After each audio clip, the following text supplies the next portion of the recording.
Well, good morning, everybody. Good to be here. Except I have no audio. Why do I have no audio? It's doing it again.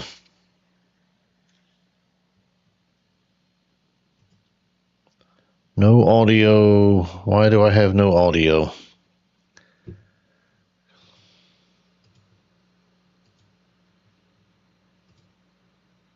How about now? Let's see if it loads. It's gonna load.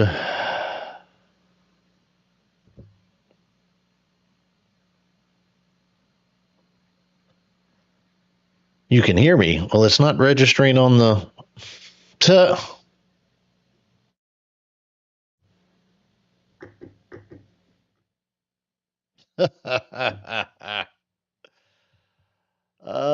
yep, there it goes. There you go. Sorry about that. That's on me. That was on me. Hold on a second.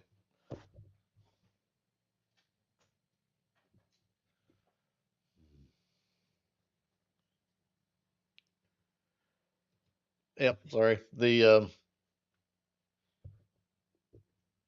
device I use actually has three different um, indicators as to what is being shown on the screen, and I was using the wrong one. So that's on me.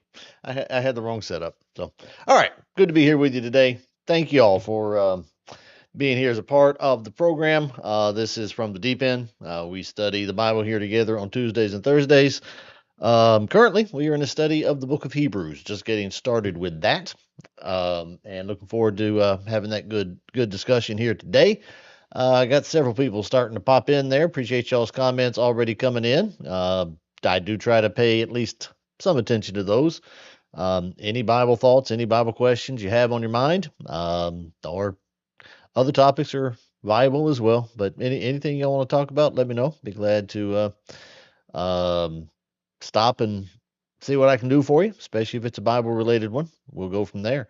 But I see we got Jenny, David. Hey, David, you sent me a text last night.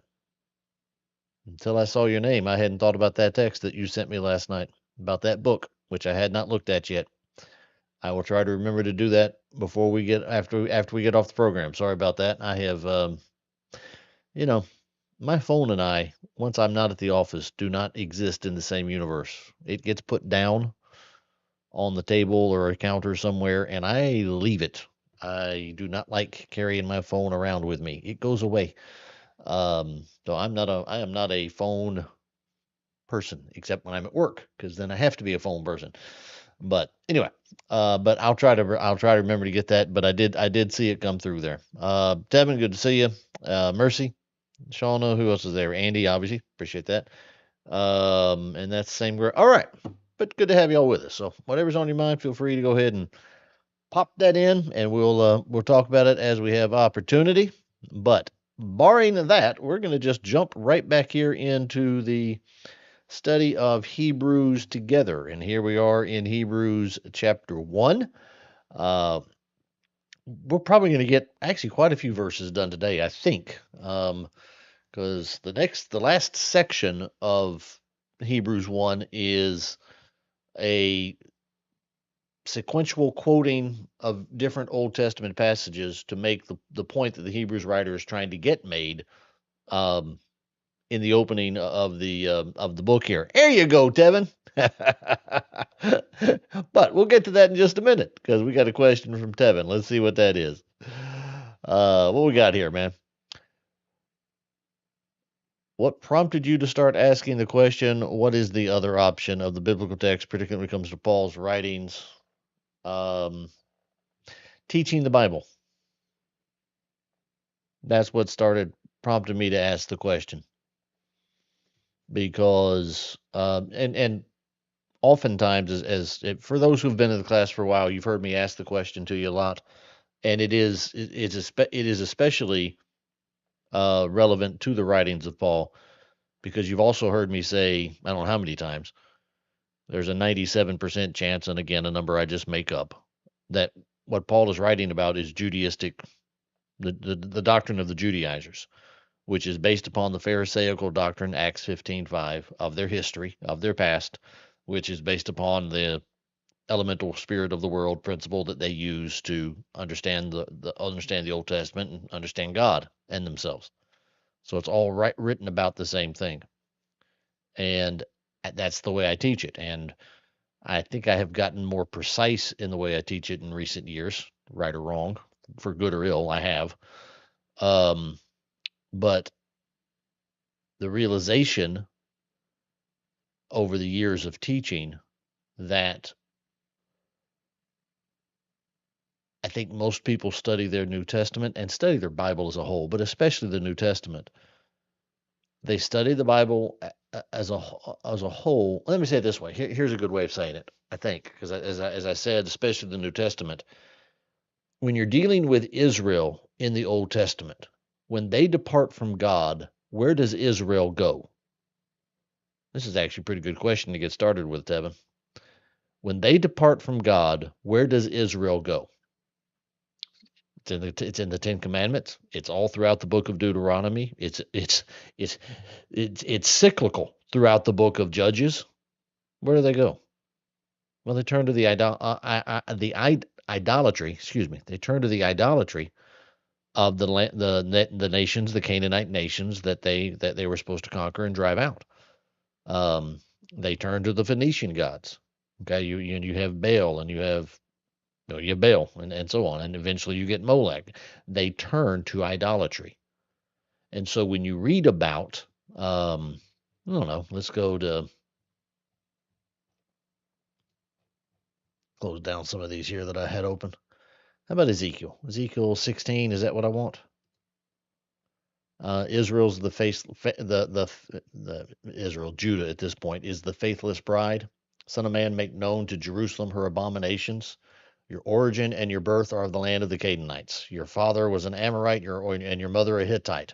Okay, this is a talking here about Jerusalem and the nature of the cities. By the time you get to the time of Ezekiel, is they have just departed into that land, into that into the gods of that land, and that's the way they were living. That's the way they did. Okay, so when we study the Old Testament and somebody departs from God, they're departing to idolatry, paganism. All right. And when you've studied your Old Testament for that long, and then you come to the New Testament and um, you get to Hebrews for First Timothy chapter 5, for example, where um, well, this works, but if any man does not provide for his relatives, especially for the members of his own household, he's denied the faith and he's worse than an unbeliever. Okay, so where do we have that person going? See, we almost always study it as if go back up to First Timothy 4. Is that what I want? Spirit expressly says that in the latter times some will depart from the faith. Where are they going to? See, we have them going back into idolatry. That's the path. We think they are departing from the faith, from the gospel, to go to Roman paganism. And certainly as the church ages, that's actually, you study church history, that's actually what begins to happen. Yes. But in the New Testament, that's almost never the case. Almost never the case. And this is a good thought to have as we study the book of Hebrews together. Okay? Because when we get down here into Hebrews chapter 2, how shall we escape if we neglect such a great salvation? That's 2 verse 3. Okay? How are they neglecting the salvation and where are they going? Well, they're not going to paganism. They're not following Roman or Grecian structure for religion. They're not even going to Canaanite structure for religion like they did in the Old Testament. Where are these Hebrews going? These Hebrews are Christians. And guess what they're going to? They're going back to Hebrews, Hebrewism, Judaism. That's where they're going. Okay. And I don't think that most people, as they study their New Testament, understand the ramifications of that. They study the New Testament almost immediately as when somebody departs the faith, they are becoming a humanist, a secularist, a hedonist. Maybe they're becoming an idolater, going down the path of polytheism or something of that nature. And yeah, again, you'll get that begins to pop up in some of the writings. So it's not like it was unheard of, but the vast majority of times it's a comparison between Christianity and Judaism, especially the Judaism of the Judaizers. Okay, that's what it is. And Tevin, to actually get to the point is, the more it dawned on me that people study the New Testament as if the other option is atheism, and that's effectively what we do with it. It's you're either Christian or you're an unbeliever. You're an agnostic, atheist, humanist, whatever. And that's how we study and so therefore interpret and apply the New Testament. And so in recent years, that's where I've just started asking the question, well, what's the other option? If you're not going to do it this way, what? And so that, yeah, at least I hope it is helpful to make people at least stop and think for a second about what was the context within the first century. So that's where it came from. It was never a personal question in that regard, because at least the way my brain works, once I can tell you the passage which did it for me the best. It's the one I keep referencing every time I talk about it. It's the one that got highlighted here in blue in Acts chapter 15 and verse number 5. I don't remember, this was years ago. I don't remember when it first clicked with my brain that the Judaizers, we always, because my dad was real good about talking about the Judaizers, and that is a variation of an, a transliteration of a word that does appear. What's that in Galatians? Is it Galatians 2 or Galatians 3? That word appears. The Judaizing teacher is actually it's a transliteration of a Greek term. Okay, we talked about that when we studied Galatians. I just off the top of my head, I can't remember what verse that's in. I want to put it in chapter 3, but um, so when I was growing up, I heard all about the Judaizers. I heard all about circumcision and so on. Yeah, because that's what the book of Galatians is about. You can't hard to study that. Okay. And then one day I was reading through Acts 15 and I read that right there and it clicked in my brain. Well, these are Pharisees. Okay, great. Well, that makes an immediate and direct connect. The Judaizers are Paul. Paul would have been a Judaizer because he's a Pharisee. And that was the beginning point for me of defining, and I guess I sort of began to ask the question of myself, well, what's the other option? I never phrased it that way to myself, but this is the verse, and that's why I got it highlighted there in blue, because in my brain that's an important verse. Now there are other ways of doing it, but that's the one that clicked with me. And then as we studied through Galatians together and all that, it's the comparison between, we went to Mark 7 a bunch. Mark 7 and the traditions of the elders and all of that connected to relying on the works of the law in Galatians. And once you start piecing that together, the Bible gets a whole lot easier. It just gets a whole lot easier. So anyway, that's what I do with it. What you got there, Tevin? Um, it's been absolutely game changing for me to properly to me properly understanding the books allows me to understand the problems that are being addressed by the writer. It was that way for me too. And you know, to the degree that I'm to the degree that my thinking about it is right, I let other people have that thought about it. I hope it's right. I think it's right. That's why I have that thought, because it seems valid in my brain. Um, but if it is right, if it's even partially right, as you say, it's a game changer. It was a game changer for me as well, because it will change the way you approach the New Testament. And more importantly, it changes the way you end up applying the New Testament and the way you conceive of your own Christian life. So that's where I go with it. So anyway, appreciate the question. Let's turn our attention back here to Hebrews.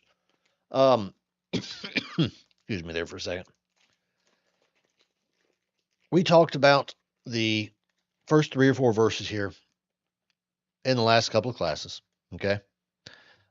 We spent a lot of time on today's Thursday, right? On Tuesday, um, talking about the creating of the world and the upholding of the universe here in Hebrews 1, connected to that same appearance of that language over here, understanding the universe was created by the Word of God. Okay. And then the same word over here in Acts, or chapter 9, rather, excuse me, 9, verse number 26, um, that he appeared once at the end of the ages to put away sin by the sacrifice of himself. Okay. This is a comparison of the Greek word. It's a different translation of the Greek word ion or eon, whichever way you want to pronounce that, era, um, compared to just the appearance of the word pos, which is the Greek word for all or every. And translations, as we spend a lot of time talking about, are not consistent in their translations of these words. Um, Sometimes they translate them the word, because like the word here, ion, is the word age. Okay. In chapter 11, if I remember correctly, if I'm doing this right, Acts 11:3, the word ion is translated universe. And then back here in Acts chapter, I keep saying Acts, I'm sorry, because I was in Acts 15 a second ago. Pretty much, unless I turn to the book of Acts, if I say Acts for the rest of this class, I mean Hebrews, because once I start doing that, I can't seem to make myself stop. So if I say Acts and you think I'm in Hebrews, I probably am in Hebrews. I'm going to try my best not to do that again. But back here in Hebrews chapter 1, um, the word universe here is not the word ion, it's the word pos, which means all or every. But the word world up here is the word ion. Okay. I own actually, but ion. Okay. So ion is translated world, it's translated age, and it's translated universe. Okay. But then you have the word pos, meaning all or everything, translated universe, which is he's also the heir of all things. So that's the word pos as well. So you have a translational challenge right there. And I don't fault the translations. I think I said this Tuesday by way of review, but it's not that these are bad translations, because those words can mean all of those things. Okay, that this is not a translational error here. The translators are in a bit of a difficult spot there in terms of doing it. Now, they are trying to create a translation which is reliable. It is a reliable translation, but it does also have to be readable, because you got to read it. And so that's probably why, on some level, you get a different translation of these terms, but they're doing that somewhat interpretively based upon the context of the passage. So it's a difficult thing to do a translation, but that's why it's at least important to be able to pull up a Strong's Concordance and look at things. Okay. Um, so what is the meaning of all of this? We talked about the dispensational views versus the preterist views and so on. I kind of lean toward a preterist view here, at least in the opening chapter here. That's where I think this is going. I don't think the creating of the world here is Genesis chapter 1. Now, it starts in Genesis chapter 1, yes, because that is the beginning. And the age, because this is plural, if I remember correctly, he created the ions. That's not how you do that in Greek, but that's the ion, eon. So the era is now eras. It is plural. Okay. So if you want to use the word world for ion, perfectly good translation, it's plural. Why did they not translate it and he created the worlds? That I don't understand. That one I don't understand. Why did you take the plural ion and create it with a singular world. See, to me, that to me is a translational error, but I think it's a translational error based upon the doctrinal background that they're the contextual slash doctrinal background they're trying to give to it. All right. So, but because it's plural, he created the ages, which when they translated ages down here in 926 of Hebrews, when they get that one, at the end of the ages, there's our word ages, and that's the word ion, and it is again plural. So when they translate it ages, they get the plural right. But when down here in 11.3, universe, and I'm pretty sure that's plural as well. I'll make sure I'm right. Yeah, that's plural as well. They went universe, singular. Okay, but why not then universes? It's plural. If universe is the proper translation, fine. But why is it not singular? Why is it not plural?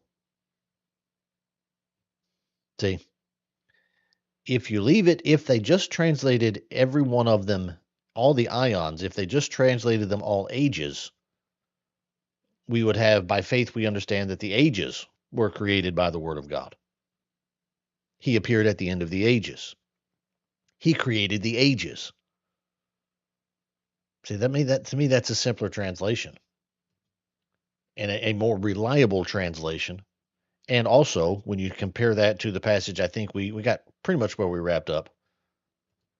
To me, that makes more sense when Paul says, we are the same people upon whom, that's verse 13. I need verse 11, right? Yeah, verse 11. On whom the end, we are the people on whom the end of the ages has come. Because it's not as if Paul doesn't use that language elsewhere. Well, I don't think Paul wrote Hebrews, but Paul uses it here in Hebrews for 1 Corinthians 10. Why could the Hebrews writer not be using it in exactly the same way? Okay. Which would then fit, as I think I said this, I don't remember, which I think would fit very nicely with the end of all things.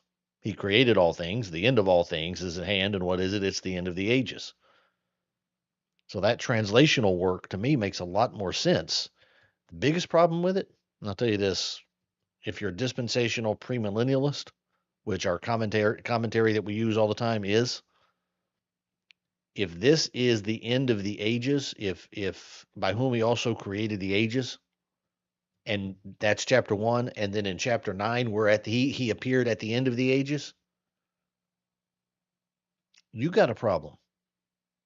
Because you cannot, if you're a dispensational premillennialist, you cannot have the ages ending in the first century. Only a preterist can do that. Now, why they translated that world singular beyond that, I don't know. The Old King James does it. The Old King James comes across the word ion all the time and translates it world. Okay? So if you use the Old King James, what's the Old King James do in Hebrews 9:26?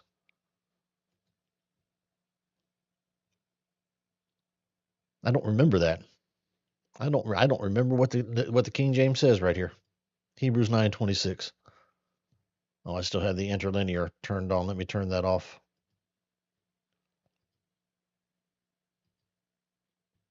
9:26. 26. That's 10. That's why that wasn't looking right. I'm in chapter 10, not chapter 9. Hebrews 9:26 in the King James. Yep. Since the foundation of the world, but now once in the end of the world, he has appeared to put away sin by the sacrifice of himself. Okay. Um, so world the first time is cosmos. I think we looked at that Tuesday. The first appearance there is world, since the foundation of the cosmos. So from the beginning of time, he would have had to because that's when sin starts pretty quickly. Since the foundation of the world, Garden of Eden, sin started. Okay. But now once at the end of the world, and see what the King James does there, cosmos and ion. See that to me is a translational problem. That's two different words in the Greek. And why the King James translators, it's an older book. They probably just I I don't know the history of that. I don't know why. Okay. But that is a consistent. appearance in the King James. It almost never translates. Does it ever? Does anybody know? I'm not sure. Well, the Strongest Concordance would tell you. Does the King James ever translate the word ion, age? I don't think it does. Do I have my? No, I don't have my Strongs out anywhere. Is it down here? I'm not sure where my Strongs is, but yeah. I'm not sure the King James ever translates the word ion, age, but newer translations do, but not always, as we've seen. So that's where we were. I'm sorry, I didn't mean to spend that long on it because that's kind of where I was just trying to review what we did Tuesday, and I ended up going way back into it. So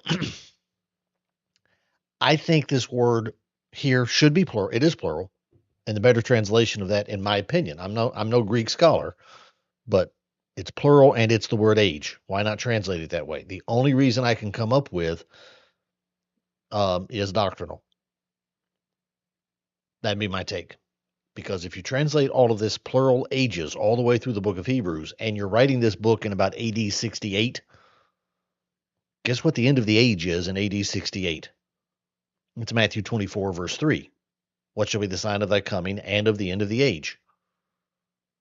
And so once you do that, now the book of Hebrews is preterist. And it is. Okay? Because when Hebrews chapter 10, verse number 25, do not forsake the assembling of yourselves together as the manner of some is, or as the habit of some is, but encouraging one another, all the more as you see the day approaching. There's only one day that can be. If this book is about the end of the age, and this is chapter 10, verse 25, and we were just in chapter 9, verse 26, about the end of the ages. Okay? What day is that? There's only one day that can be. That's the fall of Jerusalem. Okay? This book becomes a heavily preterist book, which it is. Okay? And that's the point I was trying. I hope I made that point Tuesday because I'm making it now.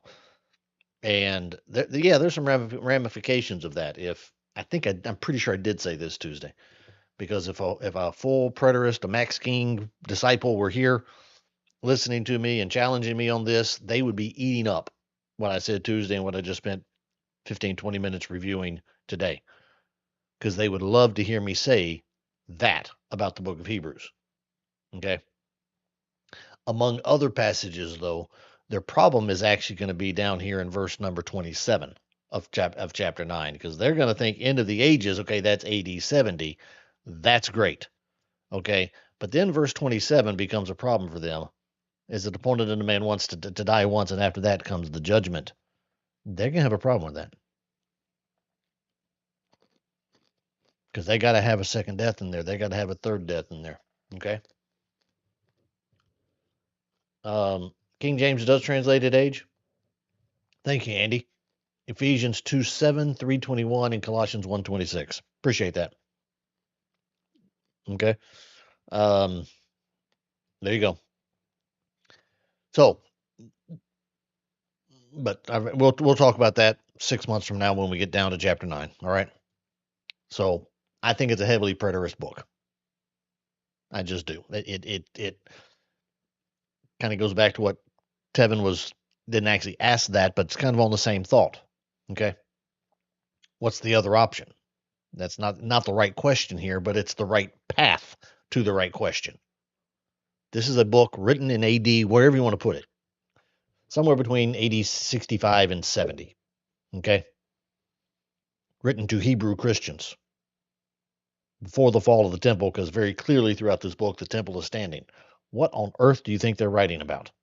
What would a person who's probably Jewish writing to Hebrews, and throughout the book quotes, and we'll see this here in just a second, quotes the Old Testament over and over and over and over and over again, and it's based upon his analysis of the Aaronic priesthood and the temple and the first covenant. What do you think he's writing about in AD 68? If you're not studying this book as a warning about the impending destruction of Jerusalem, you do not understand the book of Hebrews. All right. Now, obviously, the ramifications of it are much bigger than that. because the topics he brings up, the divinity of Jesus, the nature of the sacrifice of Jesus, the better covenant, better priesthood, better mediator, the perfection of those who have been, he's perfected forever, those who are being sanctified, 10:14, so on. Salvation by faith, Hebrews 11, all of that. Okay. All of that. Now, I will say this. Let me show you. Let me help you here. Okay. Salvation by faith versus Hebrews 11, verses 1 through 6. Okay. Great. Faith is the evidence of things hoped for, the conviction of things not seen. That is true. That is a universal truth. Obviously, that's the nature of faith. Without faith, it is impossible to please him.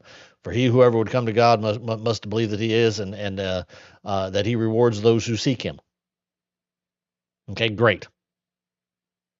That's a universal truth. That's true from the Garden of Eden till now. Okay, but scroll on down here to the end of chapter 11.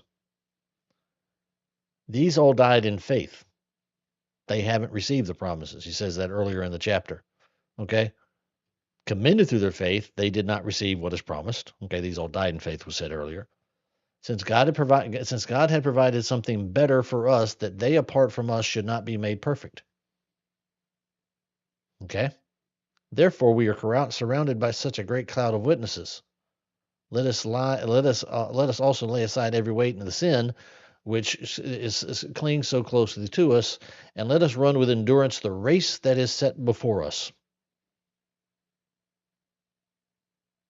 I know what you do with this text. I don't have to ask. I know what you do with it. I know what every preacher I've ever heard talk about the race that is set before us. You talking about the Christian life, aren't you? You are talking about the Christian life. The race that is set before you is the Christian life. And when you think about the Christian life, it is a race that needs to be run with endurance. That is a truth, but that is not what the Hebrews writer is talking about. Who for the joy that was set before him, endured the cross, despising the shame. I wonder what shame the Hebrews writer might be talking about to Hebrews. I wonder what race that needs endurance. The one who endures to the end will be saved. Matthew 24. Okay? But then I want you to get down in here. Verse 4. In your struggle against sin, you have not resisted to the point of shedding blood. Okay? They were going to, because the great tribulation's coming. Keep going. And have you forgotten the exhortation that addresses you as sons? My son, do not regard lightly the discipline of the Lord. I know what you do with this text. See, right now you believe that the events of your life. I actually heard somebody talk about this recently. I'm not going to say who. I'm not going to tell you where because I don't want to. I don't want to call anybody out on this one. I actually heard somebody talking about this very text recently, and that person, as he was, well, I just said it was a he. Okay, it was a he. Making comment on this passage was talking about the events of his life and needing wisdom to be able to discern the judgments and the discipline of God in his life. And he quoted this text. And as I was listening to it, I'm like, oh no. No, no, no, no, no, no, no, no, no, no. You see, this is a quotation from Proverbs, Solomon. Okay. The Lord discipline those whom he loves. He chastises every son whom he receives. This is a quotation of Old Testament texts. What's going on? And what is it? It is for discipline that you have to endure what? Well, you have to endure the race that is set before you. You have to run with patience that race. You have to endure. And it is the fact that you are enduring this discipline which shows you are sons. To go back to Tevin's question, what's the other option?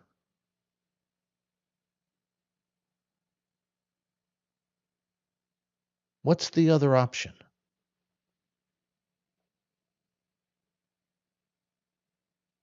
Because you're suffering shame and persecution all through the New Testament. How are you suffering shame and persecution? We're suffering at the hands of Jews. Starts in Acts 4. Stephen's dead in Acts 7. Paul starts doing his job there in Acts 8. Then the Jews start chasing him around all through the book of Acts. And what were they claiming? Well, they were claiming to be the sons of God. That's why Romans 8 talks about one day the revealing of the sons of God will happen when the adoption of the body happens. This is talking about AD 70. This is the fulfillment of the promise of the Great Tribulation. That's what's being talked about. And if you have any doubt about it, just keep reading. And we'll talk about this more strongly when we get over there. But blazing fire is about to happen. God has prophesied that he is going to speak one more time, and he is going to shake those things that can be shaken, so those things that cannot be shaken may remain. Ta-da! When is he about to remove those things that can be shaken? What's the whole book of Hebrews about? Better covenant, better promise, better mediator, better, better, better, better, better. Better than what? Well, the things that's about to be removed. The discipline of this is that 1 Peter chapter 4, the time has come that judgment's to begin at the household of God. You know you're about to be disciplined. I will tell you this, as far as I know in my life, the event described in Hebrews chapter 12 has never happened to me. If God has ever disciplined me, chastised me, apart from the Word of God, which does that, it does that regularly, which is what it's supposed to do. Apart from that, I have never, in one time in my life, been aware of it. And see, there's the problem. I just sat there and I listened to this lesson. And as I watched it, I sat and listened to this lesson.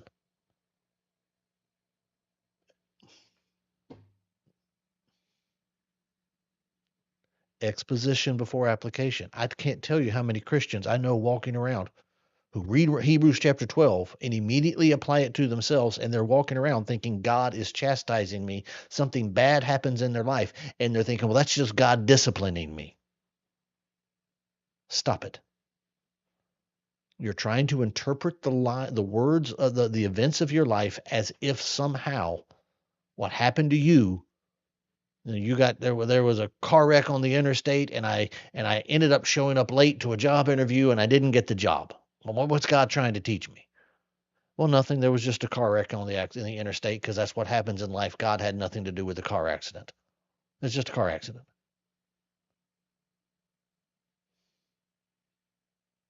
Okay. You missed a job interview, and so you didn't get the job because you missed the interview because you were late. There's a life lesson there. Yeah. Is if you got an important job interview, you really want to make sure that you're taking provisions to make sure you get there on time. Another life lesson might be that sometimes you can't do that because you're not perfect, and you're not a genius, and who's omniscient and knows all the events that are about to happen. And sometimes life happens. Lots of life lessons in there. Okay. None of them are God did that because God did not cause a car accident so that you could learn a lesson. Stop. That's not what God does. Doesn't do that. Okay. Hebrews 12. Oh, he does that. He does that. Time has come that judgment's going to start at the household of God, because the household of God, guess where it was located? It started in Jerusalem. So it's about to start right there. I wonder if any of the apostles were left in that area. Okay. Ronald's comment. I thought day meant judgment. It does. It does. That is exactly what Hebrews chapter 11 or Hebrews chapter 10 means. And all the more as you see the day approaching. The day is AD 70. The day there is the day of Zechariah 12, 13, and 14. It shall come to pass in that day. It's not a literal 24-hour day, but it's the day. It's the point. Okay? This can't be the second coming because guess what you can't do? You can't see the second coming coming. There are no signs to it. Best hope you have of a sign of the second coming, the best hope would be at the end of Revelation chapter 20, at the conclusion of the 1,000-year reign. When the 1,000 years are ended, Satan will be released from prison, and then verse 7 and following. That is your best hope to try and establish a sign of the second coming.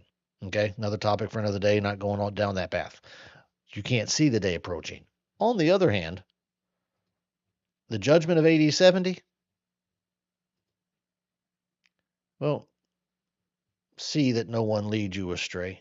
Nation will rise against nation, famines, they'll deliver you up to tribulation, lawlessness, and so on. When you see the abomination of desolation, let those who are in Judea flee to the mountains. When you see it. So you can kind of see the day coming. Hebrews 10 has to be that. It can't be anything else. It's not second coming. It's not Sunday. I've heard people say, well, it's just Sunday. But you see Sunday coming? I guess you can if you look at a calendar. But it's not like it's a surprise. I can tell you exactly if I've had a calculator in front of me, and I can tell you exactly how many hours, minutes, and seconds it's going to be until we have worship on Sunday morning. That's a calculable thing. There's no secret to it. I don't have to look for it. I don't have to observe it. It's just it's going to happen. Okay. Anyway, way off topic there. All right. Back to our text. Now, all of that, I say way off topic.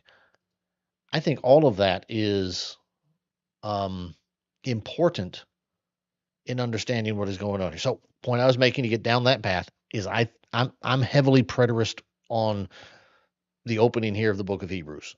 I would prefer to see one more time. I would prefer to see the word world there in the plural, translated age, the word universe down here in the plural, translated age, and so on. I think the word of his power is the word given by the power of the Holy Spirit, Acts chapter 1, which is there in Acts chapter 2. I think I did mention that Tuesday as well. I think all of that fits. Okay.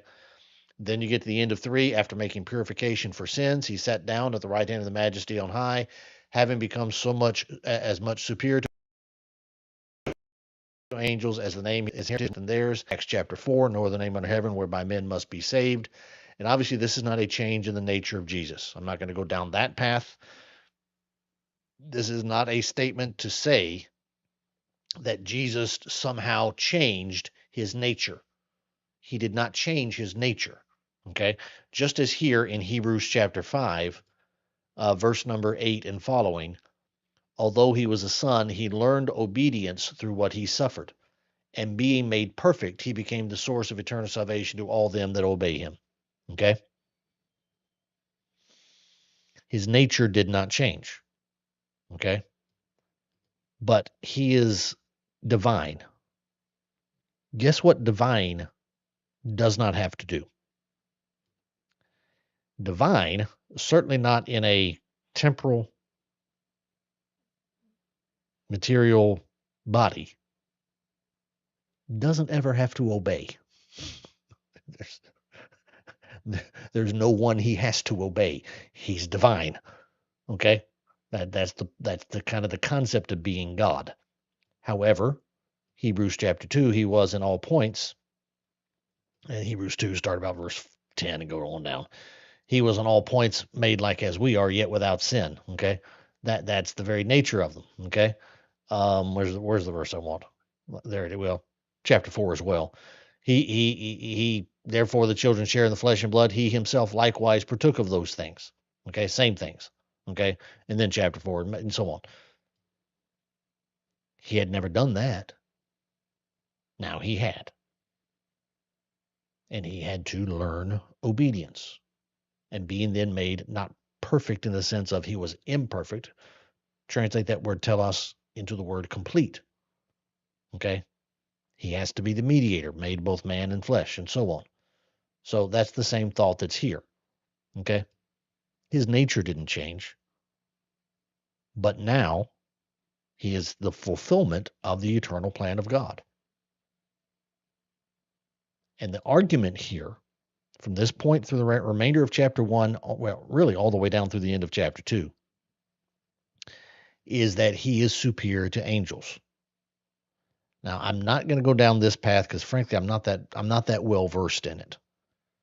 But it's right about here that sometimes you'll hear commentators and speakers, when they talk about this, make a very specific argument about the Jews' connection to, wrong word, their perception of angels. And scroll on down here. We'll get there probably on Tuesday fully. Hebrews chapter 2, verse number 2. For since the message declared by angels proved to be reliable. Okay. Oftentimes, when we study what's going on there on Mount Sinai, he's talking here, of course, the message there being the Old Testament. When you think about it, who declared the message? Well, who declared the message would be God. God wrote the Ten Commandments that Moses ended up breaking and so on. Okay. God did it. All right. When you take the fullness of the declaration of it, the New Testament is pretty consistent that it was delivered by or through angels, that there was a mediator there. Acts 7:53, that works on 53, and then earlier in the chapter, which of the prophets did your fathers not persecute? This is Acts, and actually Acts this time, not Hebrews, Acts 7:52. Which of the prophets did your fathers persecute? And those that they announced beforehand before the coming of the righteous one, whom they have now betrayed and murdered, you received the law as delivered by angels. That's 53. Is it 35 I want? 35, 38? Where does it start up in there? Yeah, this 38. You could start up at 35, I think, but talking about Moses. This is the one who was in the congregation in the wilderness with the angel who spoke to him at Mount Sinai and with our fathers. Okay, so that's Acts 7:38. And then it's Galatians 3:19, 3:18. No. It is Galatians 3, isn't it? Intermediate it is 3:19. I just didn't read the full verse. Sorry. Until the offspring had come, to whom the promise had been made, it was put in place through angels by an intermediary. Okay. So when you get to the New Testament, you have angels being mentioned repeatedly about the deliverance of the law of Moses. Okay. So that has to be sort of in the background of the approach that the Hebrews writer is making here. Now, if you really want to get down into it, there's one other passage I want to go to, but let me say this first. If you really want to get down into it, you need to go start reading the Apocrypha and other rabbinical type writings, because the part that I'm skipping here, because again, I am not well versed in it. I remember studying it 35 years ago when we studied the intertestament period at the Memphis School of Preaching, and we went through the entirety in the Apocrypha and studied it verse by verse like we did the rest of the Bible. We studied the Apocrypha verse by verse. Curtis Cates taught us that class, and if he were still living, I'd let him do this right here because he knows it better than he knows it now better than I do, certainly. He knew it better when he was alive. He knew it better than I do now. But there are some connections that people will make to some of the apocryphal writings about the way that the Jews perceived and elevated angels. Which, of course, when you go to the Old Testament, there's several angels, angelic appearances, and so on that get very interesting. Now, before I go there, let me show you that in one other text. Let me take you over to Colossians, the end of Colossians chapter 2, where Paul says, "Let no one pass judgment on you in questions of food and drink, or in regard to festival or new moon or Sabbath. These are a shadow of the things to come, but the substance belongs to Christ. Let no one disqualify you, insisting on asceticism and worship of angels." Okay. Now here the commentators kind of argue. Let me see. I don't know what the commentator here says. Let me see what the denominational commentary says here. Does he make it Greek, or does he make it Greek/Roman, or does he make it Jewish? Where is that? Worship of angels. This artificial godliness of legalism was connected with the worship of angels. In fact, legalism is a teaching inspired by fallen angels. Okay. No, he doesn't deal with it. Okay. But this idea of the worship of angels, sometimes you get a commentator talking about, is that some kind of, again, is that Jewish or is that Greek? And if you study the Colossians, and we haven't done that together, we've used chapter 2 a lot, a little bit of chapter 3 in our studies together. But when you study Colossians broadly, you're going to be introduced to something referred to as the Phrygian heresy. Phrygia, the region in which Colossae is found, the Phrygian heresy is a concept that people use to try and move from Judaizing to Gnosticism. And they say that the church at Colossae was the earliest church really to have the blending of Greek mysticism with Judaistic theology. And so you start to get into an argument here about asceticism and the worship of angels and visions, as if the Phrygian heresy is a blending or combination of those. Okay. Long time since I studied anything directly about the Phrygian heresy, but it's along those lines. Okay. Point being is that when you start Hebrews, the reason the Hebrews writer very quickly starts making the comparison between Jesus and angels is not that he is trying to argue that Jesus is the highest, like the Jehovah's Witnesses say that he is high, he either is or higher than Michael the archangel, something like that. He is not trying to make that comparison. All right, this is a book about the comparison between the gospel and the law of Moses, and his audience that he's going to get down here to in chapter 2 understood the angelic basis of the origin of the law of Moses, and that proved to be reliable. The whole argument is not that Jesus is superior, but he is still an angel. No. The whole argument to Christians, these are Hebrew Christians, who likely, as we'll see, these are mature, developed Christians, Hebrews chapter 5, Hebrews chapter 6, and so on.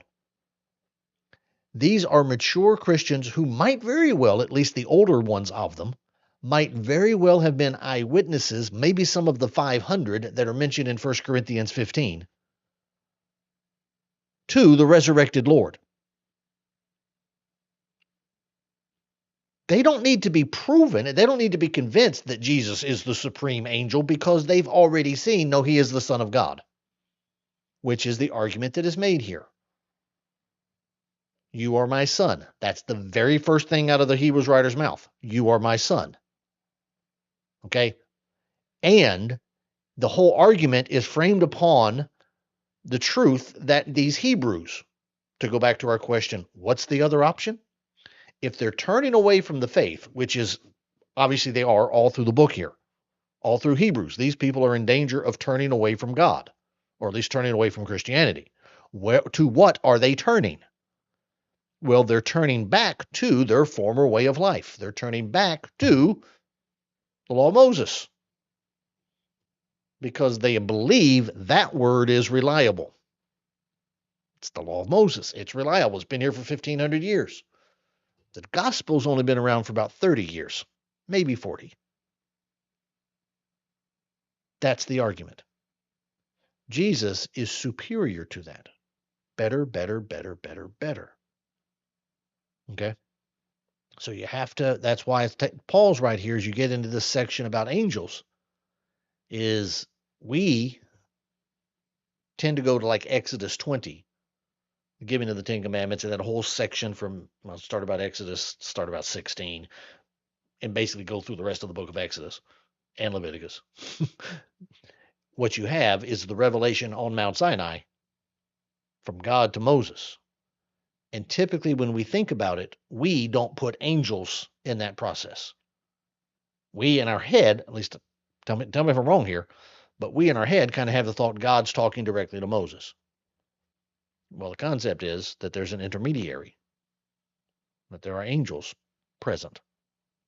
Okay. And I guess technically there are, for when you deal with the nation of Israel, technically then there would be two intermediaries, would there not? There would be God speaking by some presentation of angelic beings, the messengers, to Moses, who then is the one that began to speak to the nation. So technically two intermediaries. Okay. And that's sometimes what people will do with Galatians 3, was it 3:19? 3:19 in Galatians is that it was put in place through angels, through the messengers, by an intermediary. And they'll say the intermediary there is Moses. Okay. So you have four layers. If you structure it that way, if that's your understanding of what Paul's saying, you've got four layers there. You've got God, angels, Moses, the nation. Okay. I'm not really trying to get you some kind of I was not there. I don't know, because God passes his image in front of Moses, Exodus 34, isn't? Yeah, so there is a connection there directly, some level, between God and Moses, but there are also angels there in part of this process. I don't know. I just know there were. Okay. So the manifestation of that, I don't know. But it's but point being is the Hebrews, well, they would have read when Stephen's making that argument in Acts 7. That's not the point that they were having a dispute about. They already accepted that it was through the manifestation of some angelic presence that the law was given. They had already accepted that, and it was in their rabbinical lore. That's the basis of the argument in Acts 7. It's the basis of the argument here. And the conclusion you have come to is that the word given by angels was reliable. So this is not a statement then about in chapter 1 here, this is not a statement here about that he became in the sense that he changed his nature, but you have a manifestation of he's resurrected, Acts 1, Acts 2, but he also ascended on high, to which the angel said, yeah, he's going to come back again. That's Acts 1.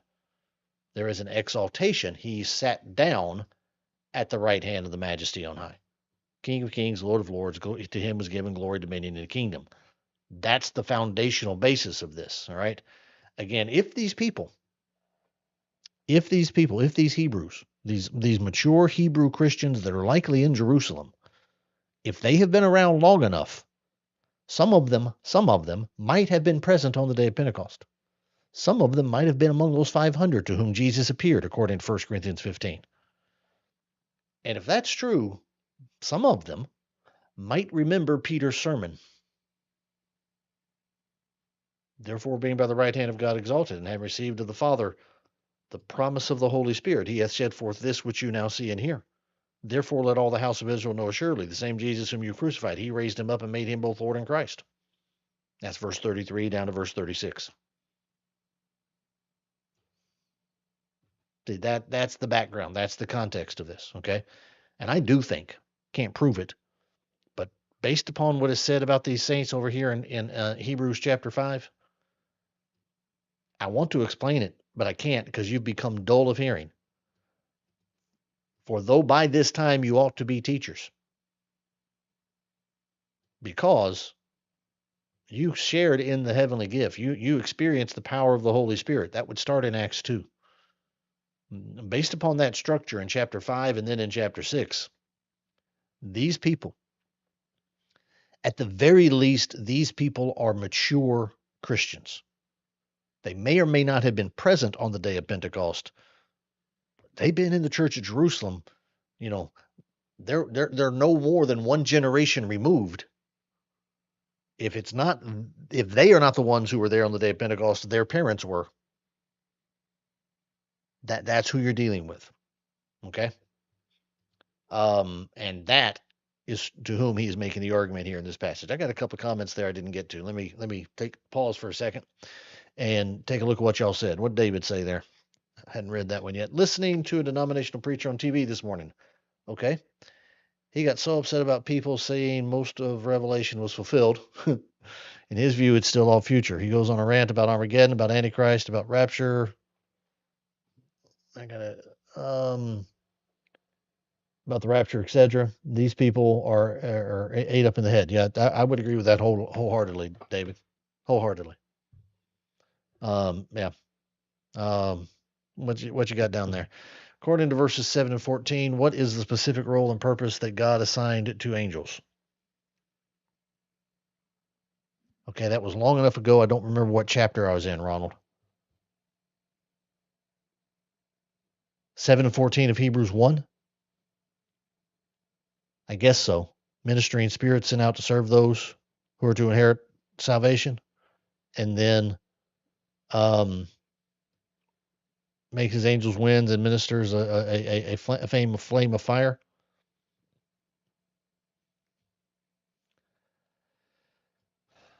Ahead of me there a little bit, cited from Psalm 104.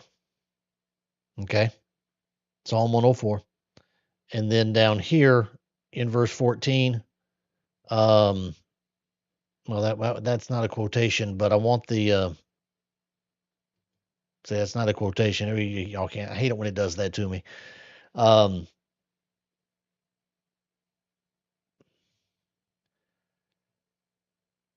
Shortest answer I can give you, because we'll come, time permitting, we'll come back and talk about these verses in more detail. His angels, as it's translated here from Psalm 104, minister, and his ministers a flame of fire. Okay. Go back to the time of Hezekiah. An angel appears in the camp of the Assyrian army, and in one night kills 185,000 men. Okay, if you want to go back as far as Exodus 12 and following, angel of the Lord goes through and kills all the firstborn. So yeah, when God brought judgment, angelic presence is a part of it. Ministering spirit nuts to serve for the sake of those who are to inherit salvation. I told you I'm heavily preterist here. I think that's AD 70. The ministering spirits are sent out to serve for the sake of those who are to inherit salvation.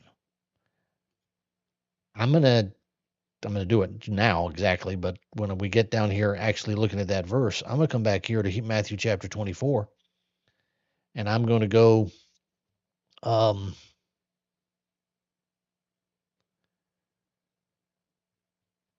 these false prophets, these false Christ are going to go out there and they're going to try to lead astray, if possible, even the elect. Okay.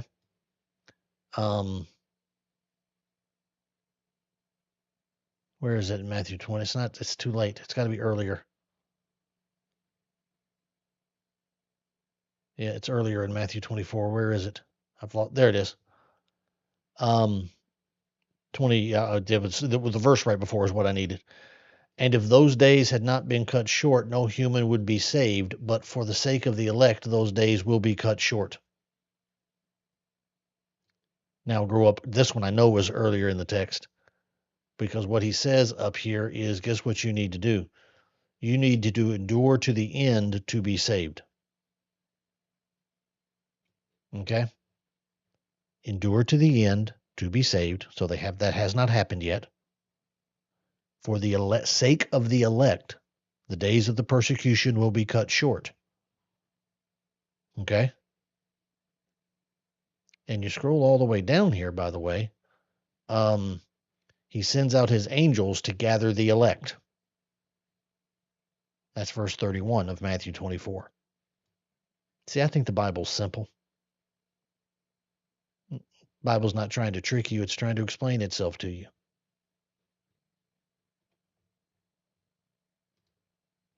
In AD 68, plus or minus a few months, the Hebrews writer says, he quotes Psalm 104 and says the angels are going to be ministers of flame of fire. And then he turns around and he says, they are ministering spirits sent out to serve for the sake of those who are to inherit salvation. You know, the sake of the elect, who are going to endure to the end, which is what Hebrews chapter 10 tells them to do. He says, we are in need of great endurance to do the will of God. You may receive what is promised, which is deliverance from that great tribulation, because for the sake of the elect, if they endure to the end, they will be saved. So don't shrink back. We are not those who shrink back and are destroyed, but we are those who have faith and preserve our souls, their souls.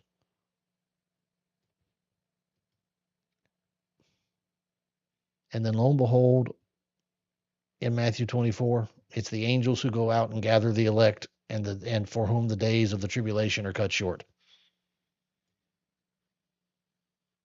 When you blend those two passages together, verse 14 in my book gets to be a really easy passage. Now, what we tend to do with that text, what we tend to do with it is we begin to get very speculative about what are angels doing today. And that goes right back to my little rant that I went on to about the discipline of the Lord. That's AD 70. That is AD 70. That is the Great Tribulation. That is the book of Revelation. Okay, it's happening right then. The chastisement of the Lord is happening right then. 7 seals, 7 trumpets, 7 angels, all that. It's happening right then.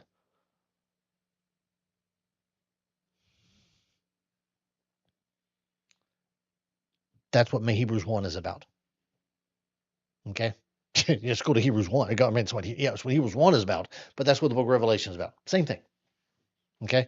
But instead, since we skip over all of that, we don't ask the what's the other option question. We skip over all that. And we immediately start making modern day applications, and you get all this kind of speculative stuff about, well, God was chastising me. Or we got angels out there doing stuff, and we got angels out here doing stuff, ministering and so on. I'm not denying that angels could be out here in this world. Sure, fine. God is sovereign. This is his world. If God wants to send a host of angels into the world and have them marching around the world today, can he do that? Sure he can. It's his world. And who am I to tell God he can't do that? But I'm not going to use this verse as the basis for me assuming that that is the normative state of humanity and that the angels of God are actively walking through this world right now for the sake of those to inherit salvation at the second coming. Because I got to tell you, hey, angels, when one of you killed 185,000 Syrians and did not let a single arrow shoot into the city of Jerusalem, hello, angels.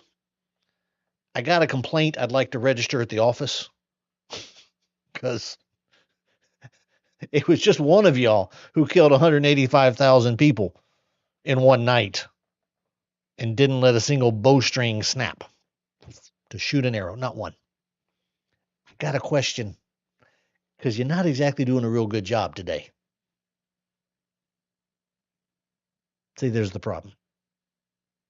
And so we start to speculate about all the things that may or may not be going on in this world because we put application in front of exposition. The Hebrews writer wrote to a group of Hebrews and said those words.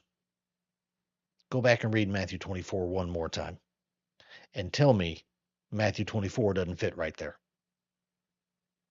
It does. That's what I would do with it. So, I think I was Ronald. So there you go. All right. Hey, my dad was here a minute ago. Hey, Dad. Tuned in late today, getting ready to be on answering Macedonian call from London for 2 weeks. My dad is heading to London. Yes, he is. And then to connect in Nashville in August, we'll beat lectureship in Lorraine and next week in East Liverpool, Ohio, on the road for 7 of the next 8 weeks. Have mercy, Dad. But yeah, he's gonna be in London teaching there. That's good stuff. That's good stuff. I didn't know he had all these other trips in mind. Man, he turns 87 in July. Traveling and preaching a whole lot more than I do. Good to see you, Dad, though. Good to have you with us. Um, I kind of just covered the rest of the text. I kind of did just cover the rest of the chapter, didn't I? Didn't mean to do that, but I did it faster. Hey, David, you just saved us time. I'm going to say that's what you were intended to do, right? You were trying to save us some time? Because I think I just said pretty much everything I was about to say for the next 45 or 50 minutes. Well, what am I going to talk about now? But anyway. Yeah, Andy, can he slow down a bit? Sad thing is, well, I guess he's got to fly to London. Pretty sure he's flying to London. Now, he left out he said 7 of the next 8 weeks he's going to be out preaching. He did leave out that 1 week. He did leave out that 1 week. Because I may be off. I think I'm right here. Julie told me this, and I'm repeating this if I'm not mistaken. He's going to London, going to be preaching over there. My mother's going with him. And then, if I am not mistaken, my oldest brother and I believe his wife are going to be joining them in London. And I think they're going on a European cruise together for a week. So, congratulations on that. So, he is squeezing in a week's vacation, if I'm right. I could be wrong. I think that's the agenda if I've been told properly. So I think he's going to have a little vacation squeezed there in the middle. I guess at 86 you're allowed to take a vacation. Somebody should tell him though. At 86 you're supposed to be retired. Because I don't intend to be gainfully employed at 86. I do not intend to be gainfully employed at 86. If I could get out of being gainfully employed by 60, I would. I'm still working on it. And work on it every day. What I got down there? Oh, wait a minute. I messed that up. Hold on. What did I do? What did I do? There you go. There you go. All right. Oh, all the comments gone? Okay, there they are. Ronald says, you may have already. Wait a minute. Okay, Hey, Ronald, you got another question in there. Why does the author spend more time in chapter verse using the Old Testament quotes to prove Jesus, spirit, angels? What might the original audience have believed about angels? I did kind of touch on that some, Ronald. I did. And when I did, I confessed that it's not an area of my expertise at all. Does our commentary? Let me see if the commentator does it. Hold on just a second. Because that's a common argument, a common discussion inside Hebrews. I'm going to need my glasses. No, I don't. Hold on.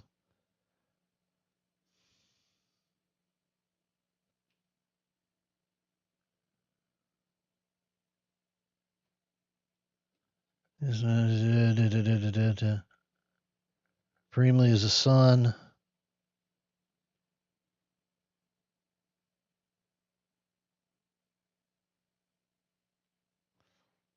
Those who see in Hebrew ties with sectarian Judaism point to the highly developed angelology of the Dead Sea sect. These verses offer an effective rebuttal against any tendency to give excessive prominence to angels. So he's doing it a little bit. He's connecting it to the Dead Sea sect. Okay. Heard of that before, but don't ask me because, as I told you, this is not something I've spent a lot of time on.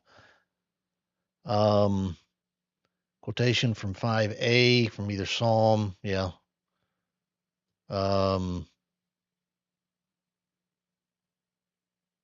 may be all he says about it.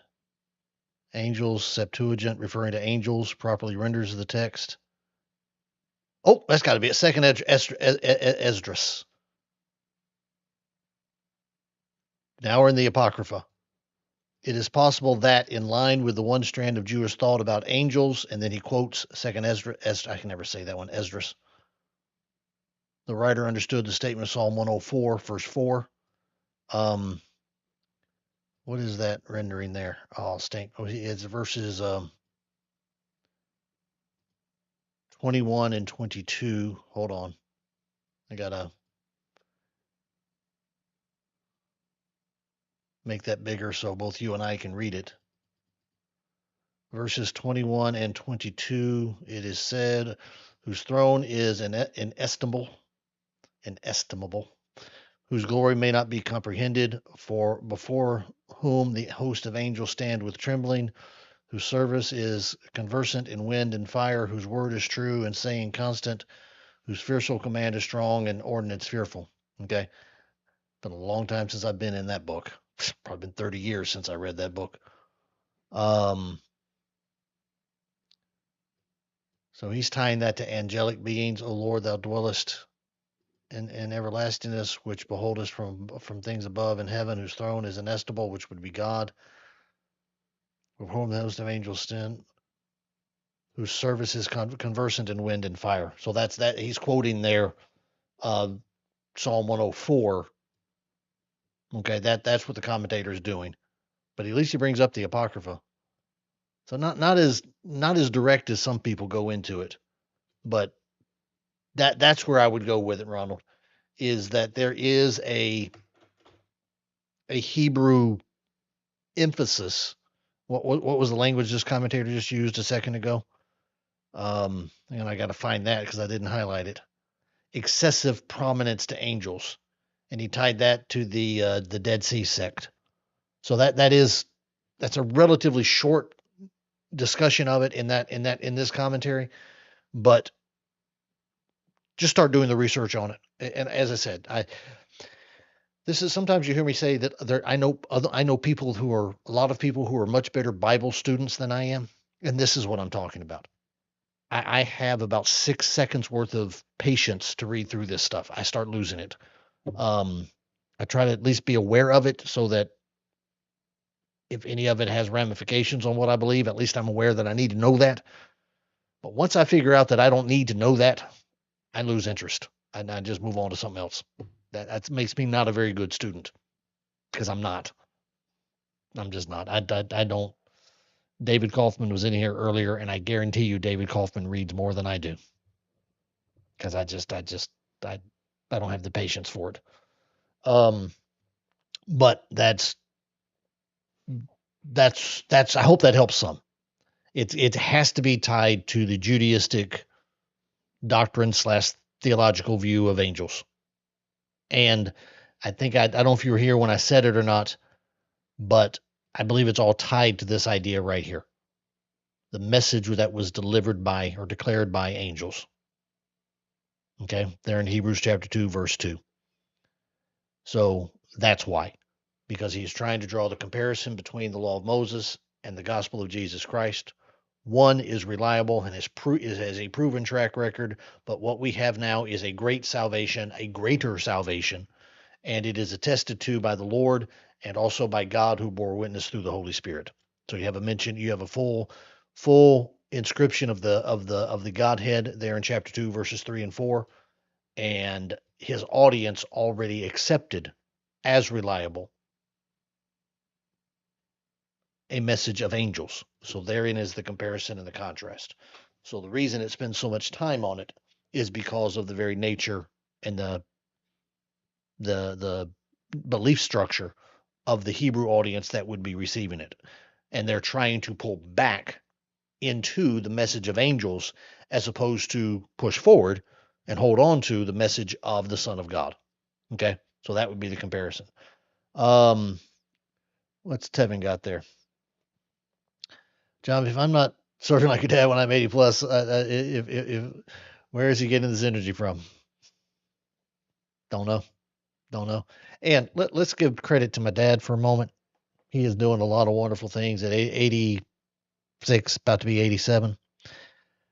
My mom, I'm 55. I think she was 30 when I was born. So she's either 84 or 85. It's June. Oh, no. I was there on her birthday. Yeah, she just had her birthday. It was June 13th. Sorry. So she's 80. I think she's 85 now. Um, and she travels with him because my mom, her mind is dead sharp. She is as quick as she's ever been. Her eyesight's still good. Hearing is probably not as good as it used to be, but hearing's still pretty good. Heart and lungs seem to be going well.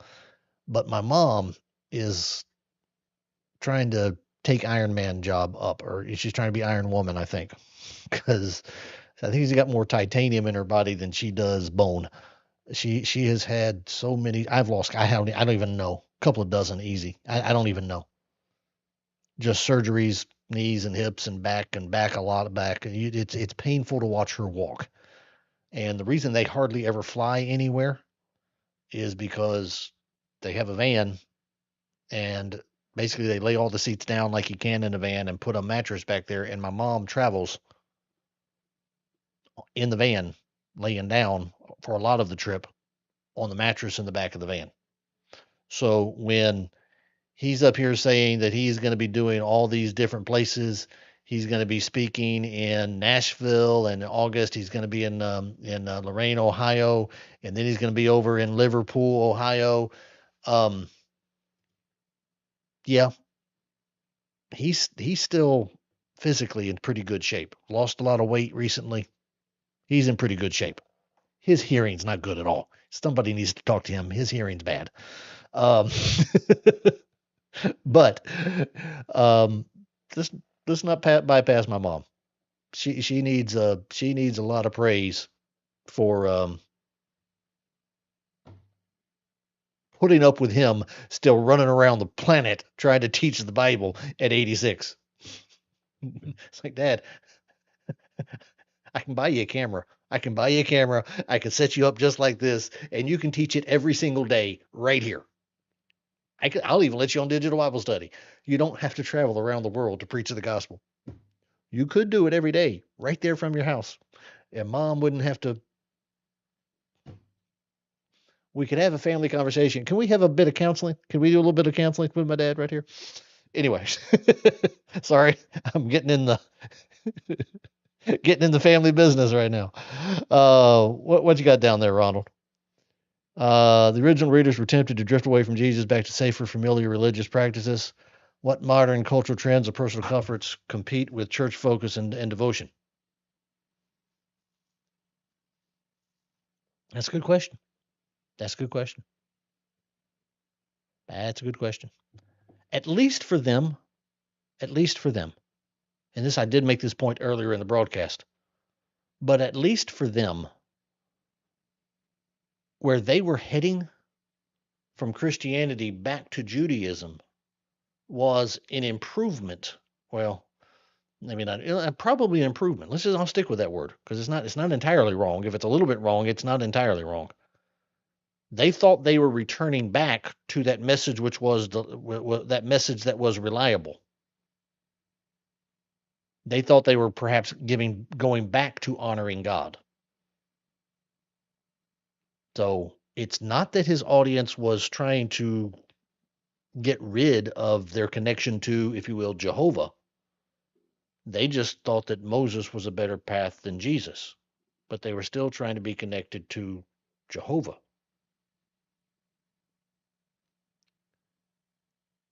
That would be a real interesting question because it's not just personal comforts and devotion to the church. It is, how are people deconstructing? They love that word these days. How are people deconstructing the church to let them be, if you will, more spiritual? Okay. I've seen on Facebook and other social media sites that I go to, Facebook and X. Those are the two social media sites that I go to with any kind of that have any kind of print. I go to YouTube, obviously, and other places like TikTok, but um, places that have print that I read stuff. It's usually either Facebook post or X. Um, and I am amazed both inside the church and in evangelical postings as well at how strong the church planting house church movement is. Yeah, there even in churches of Christ, there's a couple of guys I follow on Facebook that are hard advocates of the let's do home churches and plant as many churches as we can. And I think that might be the modern equivalent to it. If other than, because Ronald, I think you might be talking about jumping down, going back into a more secular life. Okay, which that's a good discussion too. But that's one we've been having for a lot of years. Don't leave the church to go back into some hedonistic form. Don't do that. Okay, but just like the Hebrews now, then we're trying to be more spiritual. I think that's the path that some people are on now with the home church movement. Okay, if you want to plant a church, great. And if you only have 4 or 5 people to start it or whatever it is, and you end up worshiping in somebody's home, great. You need to do that, and don't let the fact that you have to meet in a house somehow hinder you from planting a place where a church is. Okay, but what you're actually trying to do, at least in my opinion, because you're taking a church that is established, like here at the Rockledge Church. Pre-COVID, we were running about 170. Our auditorium would hold maybe comfortably 210, 220. So we were getting close to that point where you have to start having a conversation. Okay. And for those numbers aren't huge, but that's where the home church crowd kind of pops up, is because what you have here is you have a preacher and you have a very good established eldership. And we're at a fixed location. And yeah, we do the same things every week, and we tend to sit in the same seats every week. And there is a tradition, there's a paradigm that we use because that's the way people are. I think a lot of the home church movement is trying to get rid of that structure. They're deconstructing the church and trying to get away from what they would consider to be formalistic or legalistic or whatever, to give them more spiritual experience and spiritual freedom. Because what you're doing is you're not going out from Rockledge, Florida, and driving over to Christmas, Florida. And yes, there's a city relatively close here named Christmas, and I don't think there's a Church of Christ in Christmas. If there is, I don't know it. But you're going over to Christmas, Florida, and starting a church over there. No, no, no, no, no, no. That's not what the home church movement is doing these days. The home church movement is a smooth way of dividing churches. Okay, it is the next generation of. Remember how? What was it? Let me just go ahead and change the screen here for a minute. But do you remember how? 20 years ago, maybe a little bit more than that, but it became fashionable basically to stop doing a traditional Sunday night service. And what do we replace it with? We replaced it with small groups. So a church like Rockledge, I don't think we ever did that. We didn't since I've been here, because I'm here post COVID, and we're not running 170 post COVID. On a good Sunday, we're more like 120 now. But so if you had 170, you might have 4 or 5 small groups, and it was sold under the idea we're going to get our numbers bigger. We're going to get more people net will come out and be a part of it. But lo and behold, guess what started happening? You started having small groups that became their own little sect within the church, and that's what happens. And all it takes in that group of 8 or 10 or 12, whatever show up in that group, is you have one troublemaker who now has access to a private group that he gets to talk with. And I always heard, well, we got elders in all of them. No, you never did. No, you never did. That's not the way that works.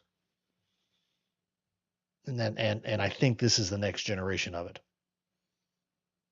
Because you're planting these small churches 5 miles down the road from an established Church of Christ. And I think that is to get that more experiential, personalized, spiritual involvement.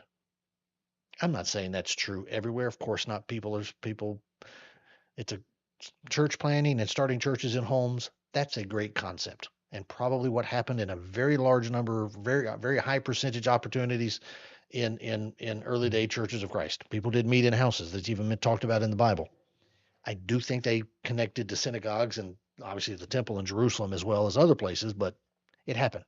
Okay, great. Do that. But don't do that 3 miles from your local Church of Christ. You're doing that for a reason. And the advocate of that is doing that for we're not traveling to some obscure place in Utah where there's 7 churches of Christ in the entire state. I made up that number again. I don't know. That's not what we're doing. This home church movement is doing it in Birmingham, Alabama, where there are 270 churches of Christ already. See, that's a power play. That's an agenda-driven power play. It just is. Don't fall for it. Okay. But I got off topic. That's why because I got off topic. So what else I got there? Andy said, "Hey, thank you, Andy. Appreciate that. She is great example of a godly Christian woman." We're seeing stages, praise teams, communions conducted in a manner that is not pleasing. More people in the seat, but no substance. Emphasis on emotion and singing. Yeah. Although Ronald, as I was just saying, I think you're a little bit behind the time here. I think you are a little bit behind the time, and I'm not just talking about in churches of Christ. We have had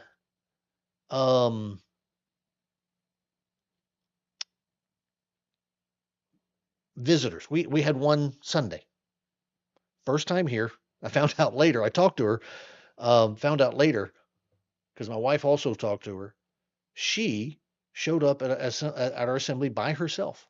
And what I found out later is, as my wife asked, I didn't get to this portion of the conversation, but she asked, and apparently this woman that was here by herself was supposed to be meeting a friend here, and they were just drive-bys, and the friend was the one who initiated wanting to come and see, and the lady who showed up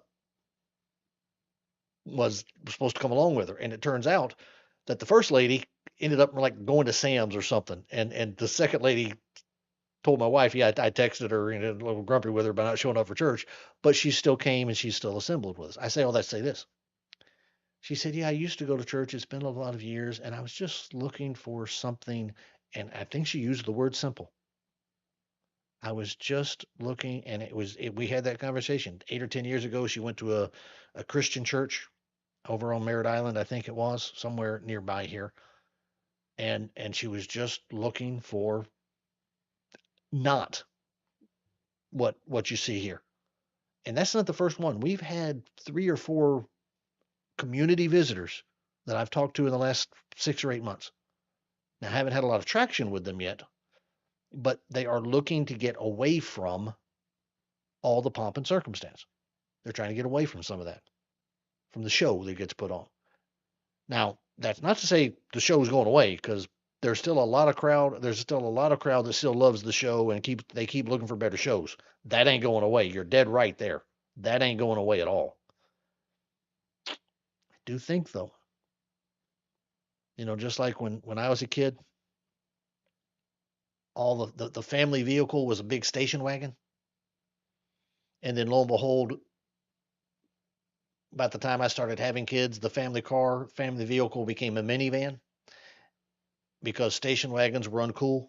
So now the minivan was new, and now the family car is a crossover SUV which I think are hideous. I've never liked those at all. They're stupid vehicles. We can have that conversation if you want to. That takes me an hour just to have that conversation with them.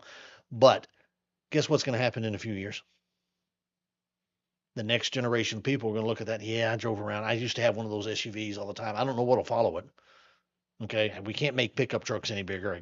Well, we can, but we shouldn't because they're no longer pickup trucks. They're sedans, oversized sedans with a big hole in the back of them or something. They're bad station wagons, is what they are.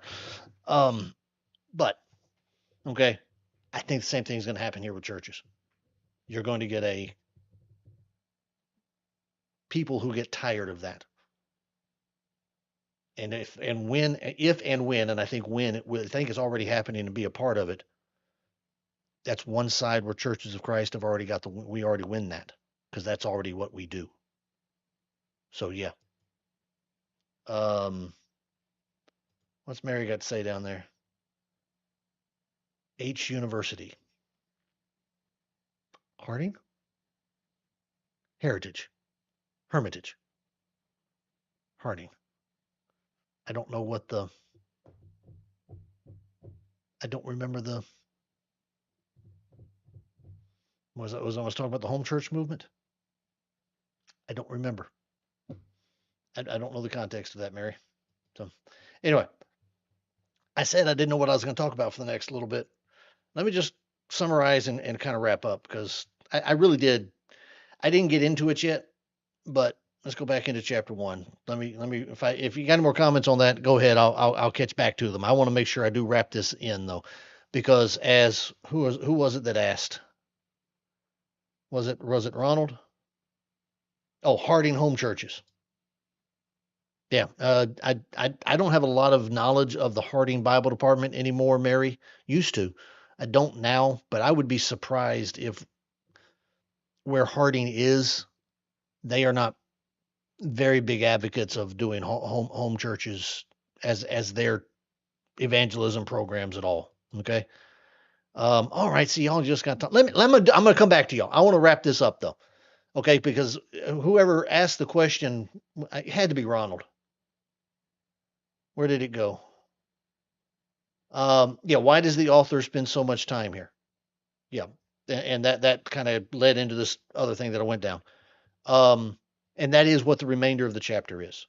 Okay, it is a quotation of various psalms. And Psalm 2:7. That when I read the commentary to you, it's not a because you have this whole thing here about Aramaic versus the Septuagint, and then the translation into English from Greek. So you get some different renderings here, and that is a point here when you're reading about it. I'm skipping over that because in our commentary set that's what he said, right? Um, the quotation in verse 5a is drawn from Psalm 2:7, while the quotation in Hebrews 1 or 1:5b, second half of the verse, comes either from 2 Samuel 7:14 or 1 Chronicles 7:13. That's where you start getting into it, okay? And that's what he's talking about here.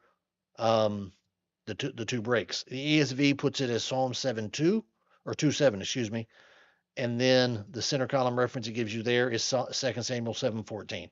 So you get some of that, and it's a translational issue, okay, to determine exactly where the quotation comes from. I'm not, for our purposes in this study, I'm not particularly worried about that, but you should at least be aware of it.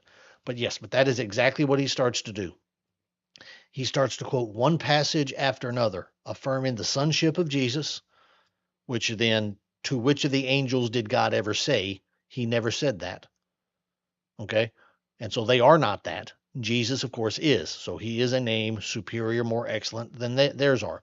So even from the Old Testament scriptures, he is making the case of the supremacy of Jesus over the angels, and that's the argument from verse 4 all the way down essentially through the end of end of chapter 2 at the least. Okay? And again, when he brings the firstborn into the world, he says, "Let all the angels of God worship him." All right? Which they should. That is Deuteronomy 32:43. You can also connect Psalm 97:7 to it. Same idea. The angels, and then the verse that we talked about at length, kind of already talked about it. Okay. Was Psalm 104, right? Yeah, Psalm 104, verse 4. And then to the Son, he says, your throne is God, is forever and ever. Okay. And, oh God, by the way, quotation there from Psalm 45, verses 6 and 7. Um, and all of those things, you just quotations from all of these to get to that point. Okay. Psalm 102, making the same argument about the supremacy of Jesus and his exaltation then above the angels. Now, I'm scrolling through that quickly because I want to get to one point here before I turn my attention back to y'all's comments. To which of the angels has he ever said, sit at my right hand until I make my enemies your the footstool at your feet? Okay, Psalm 110, chapter 10, verse 13. We'll see that when we get there. Okay, that says that in verse 13, but then he also said up here, of the Son, he does say, of the firstborn, he says, to which of the angels did God ever say? Okay, so verse 5, and then all the way back down here in verse 13. To which of the angels has he ever said? The Hebrews writer here is making a very significant argument. He is making an argument about the silence of Scripture. Okay? God never said that. Without God saying it, the claim cannot be made. Okay? The same thing is going the Hebrews writer is going to make the same argument over here in chapter 7, down about verse 14, where he says, it is evident that our Lord descended from Judah, seed of David, right? And in connection with that tribe, Moses said nothing about priests. Can't be a priest because God already specified Aaron, Levitical. Jesus is not from the right tribe, therefore he is not part of that priesthood. So in chapter 5, he says, in chapter 8, rather, verse 5, he says, verse 4, rather, excuse me, verse 4. Now, if he were on earth, he would not be a priest at all. Why? Because he's not from the right tribe. Okay? Which, by the way, you can't have Jesus serving as a priest on the earth because that's a strong argument right there. Dispensational premillennialists who believe in the restoration of national Israel, you got a big problem right there. That's a huge problem. We'll talk about it when we get there. But he is establishing an exegetical, expositional truth here. God authorizes by what he says, not by what he does not say. Okay? So when you get to Ephesians chapter 5, verses 18 and 19, progressives hate this argument. Verse 19, you address one another in psalms, hymns, and spiritual songs, singing and making melody in your heart with the Lord. We have long made the argument, and rightly so. There's the command. The progressives say, well, he doesn't say you can't use the instrument. Where does he say you can't use the argument? He never does that. He never says you can't use the argument, the instrument, just like he never said the angels aren't my son, and just like he never said Judah can't be priest. The Hebrews writer makes an argument based upon the silence of Scripture. There is a strong affirmation. You are my son. And everything else in Hebrews chapter 1. You are this. The whole argument of the book of Hebrews is predicated upon the fact that you are my son. You are the firstborn. Your scepter endures forever. And he never said that to anybody else. You, Levitical tribe through the sons of Aaron, are the priest. Never said that about anybody else. Same argument. Here's the command. That's what it says. Colossians 3 says the same thing. James 5 says the same thing. You don't have to have the negative command. We are not trying to figure out everything God did not say. We're doing what God authorizes. Okay? Different topic for another day, but right there. So, all right, let me see who's got any more comments over here. But that's Hebrews 1.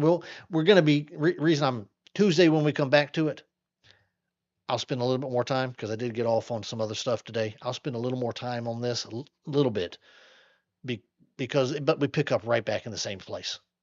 We kind of get into to the point of the argument in the first paragraph of chapter 2. We already talked about it a good deal. We'll talk about it more thoroughly from verse 2 down to about verse 6 or so of chapter 2 before he starts to move to the connect. First, you start with Jesus' connection to angels, and then by the end of chapter 2, you're transitioning into Jesus' connection to us, which goes through really chapter 3 all the way into chapter 4. Okay. So that's what we'll try to get to is chapter 2, verse 1 down to about verse 6 or so on Tuesday. Okay. But that's where we'll be. All right, let me see what else we got over here. Um, Ronald said, I'm associated with East Main Church of Christ, Murfreesboro. Average 400 on Sunday, 300 on Sunday night. That's a pretty good number. 75% is pretty good number. I know that congregation. Why do I know that congregation? I probably attended there because I've been to Murfreesboro before. I know that congregation.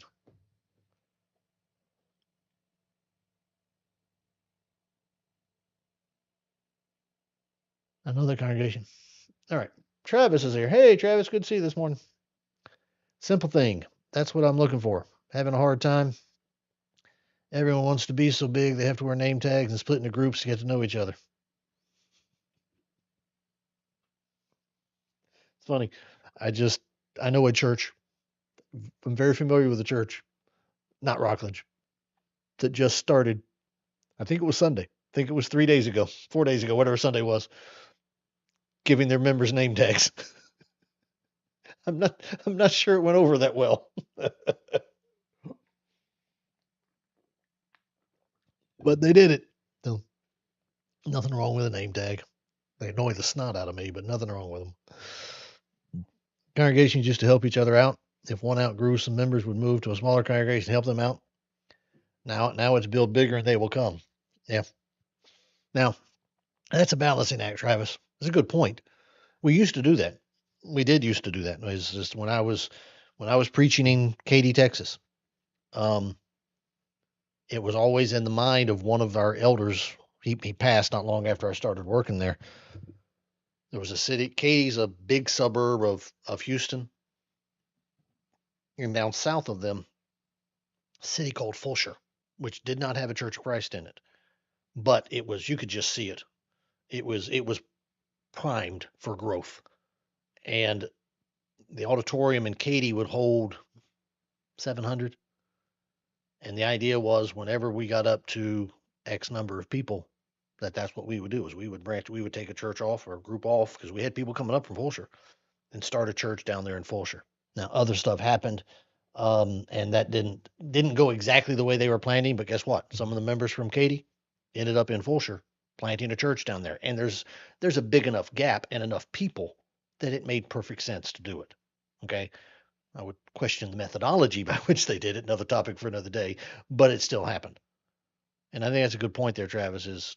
Is that you know if the geographic ramifications are there and you need to do it, yeah. The concept I started talking about earlier about church planting. We need to do more church planting. We absolutely need to do more church planting. I just have questions. Usually, when it comes out of the progressive mind, and you know they're doctrinally progressive,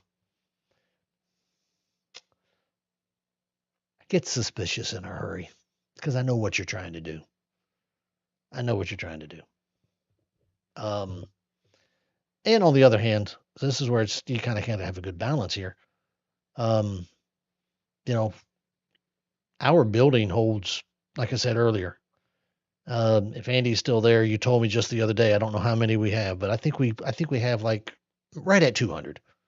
I think we have right at 200 seats in our auditorium. We don't have pews. We have the seats that link together. We've got those. Okay. In the past, I think we've run maybe 220 seats pre-COVID. I think we're running maybe 220, something like that.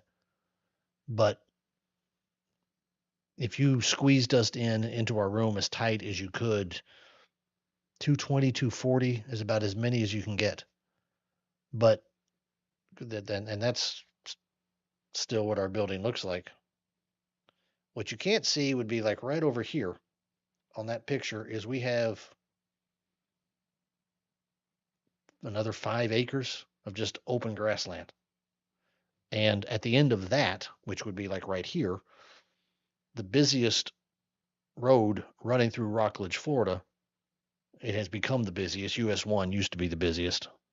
Well, US 1 might still be the busiest, but Fisk Boulevard is what it is. That's the street we're on. It's the most important road right now, north south one at least in Rockledge, and we're right on it. So if we get back to the 200 range, we have the facilities. We've got a great location. I'm not going to argue for a church plant because there are already other congregations in this area, and we have the facilities. We have a great location, and we have the space. My argument would be let's expand the auditorium because Rockledge has grown numerically because we're right down the road from the Cape.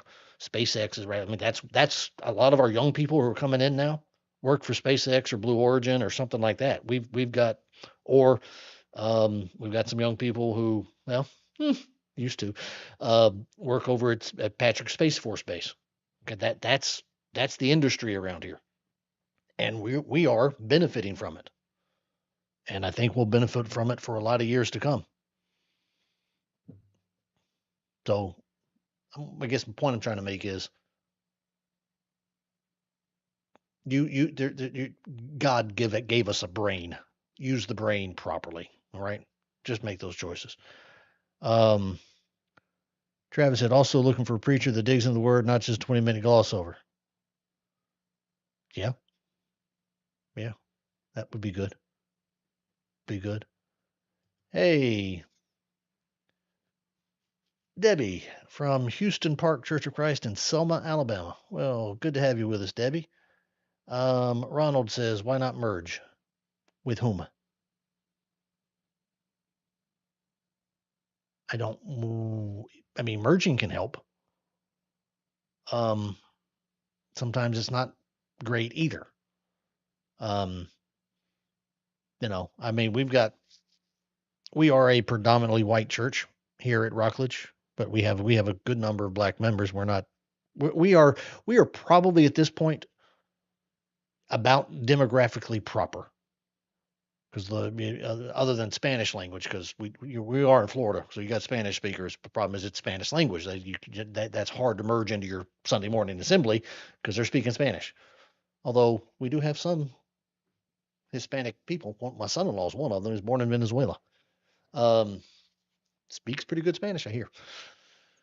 Um, but demographically, we're about right in terms of, especially when you just go with the white and black populations. We're English speaking white and black. It's about 80-20 probably here. It's something like that in Brevard County, and our population is probably pretty close to that. But about 2.5 miles right up the road, it's a smaller congregation. I don't know what they're running right now. Probably 50 or 60 on a Sunday morning. A good Sunday's probably in the 50-60 range, I guess. Predominantly black church. Um, yeah, it's predominantly black. They're more heavily black. That they're probably 85-90% black would be my guess. I don't know, but they're preaching. We go eat breakfast together sometimes. I say sometimes, at least once a month we get together and go eat together. We do joint worship services together. We share each other's buildings. uh, they run a sunrise service. Sometimes our people who need to go will go to their sunrise service. Um, but then they don't have a Sunday night service. So some of their members who work like shift work come to our services on Sunday night to take the Lord's Supper and to worship. So we great relationship with each other. Point them doctrinally in the same place, but why not merge? Because this building's been here for 50 years. Their building's been there for 50 some odd years, and they have married and buried and baptized all their people up there, and we've married and buried and baptized all of our people down here. There are two workable, viable congregations, and we're far enough apart that I mean, do they still have I think they still have a Rockledge address, but they're essentially in Cocoa. If there's, they still have to have a Rockledge address. They're on Fisk Boulevard. I've never looked it up. It's got to be a Rockledge address, but it could be Cocoa because it's like 6 minutes or you're a good 7 iron from hitting Cocoa. Okay, they're even though they're about 3 miles apart from us, they're effectively in a different community. So having two buildings there works. There's no reason to merge. So merge when it makes sense, but for us, it doesn't make sense. They have a history. We have a history.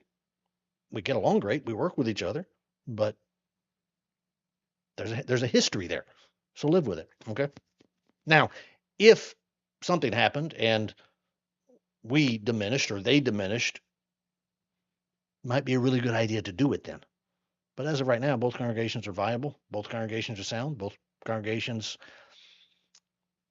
have good preachers. It's a little self-serving, but I don't know how else to say that. Both congregations and good elderships. Both congregations have good elderships. Why stir the boat? Okay. Anyway, what else we got going on? Um, oh, we got somebody looking for money. Sorry, John. Um, we do not. If I have a pretty well established thought that I would encourage you to go find the Church of Christ in your area. If you tell us what area you're in, that might be something. We could start there, but we don't give money out online. We're certainly not going to start giving money out on PayPal online. That is a bad idea to start with. So I don't mean to not accusing you of anything or anything like that, but no, we're not handing out money on online. Like just that's sorry, that's the world we live in. That there's not a good idea that comes from that. So, but if you tell us the city you're in, something like that, we can probably set you up with somebody that can meet with you because that's what you need. There's a member there. If you're anywhere near a congregation of the Church of Christ, somebody will help you. No, that's what I'd ask you to do. Um, yep, Travis, I think that's right. We should absolutely be able to share with each other. So, and by the way, if somebody here at Rockledge or somebody up there at the Fisk Boulevard congregation, if that conversation came up and said, hey, why don't we merge? Or if we wanted to explore it, I'd be all for it. Yeah, let's do it. That's great because you know their building is smaller than ours, so I think technically we would have to do it down here. But even if we added their members into our assembly, we would immediately start to have a conversation about our build. We don't have enough classrooms. Our fellowship hall is not big enough. The auditorium. We'd start to having that conversation. So I don't know that that would make any sense. Why would we do that and spend a lot of money expanding the building here unless they had a need for it? But if somebody brought it up and said, "Hey, let's do it," that's great. Let's do it. Okay. So anyway, I'll stop there. Appreciate the class today. We got off on some other stuff other than Hebrews. I hope you did find something. And like I said, we'll be back here on Tuesday, and we'll be starting right there at the start of chapter 2. And I kind of skimmed over those last few verses a little bit, but we'll hit them again. We will hit them again as we introduce chapter 2, because as I said just a few minutes ago, that argument does kind of wrap itself up. Well, the argument wrapped itself up. The application, the point of the argument manifests itself here in chapter 2. So I'm going to have a hard time talking about that without going back at least a little bit into chapter 1. So we'll get back to that material as we have the opportunity there, Lord willing, on Tuesday. Until then, as always, it's my prayer that you'll go out, make your day a great one for God.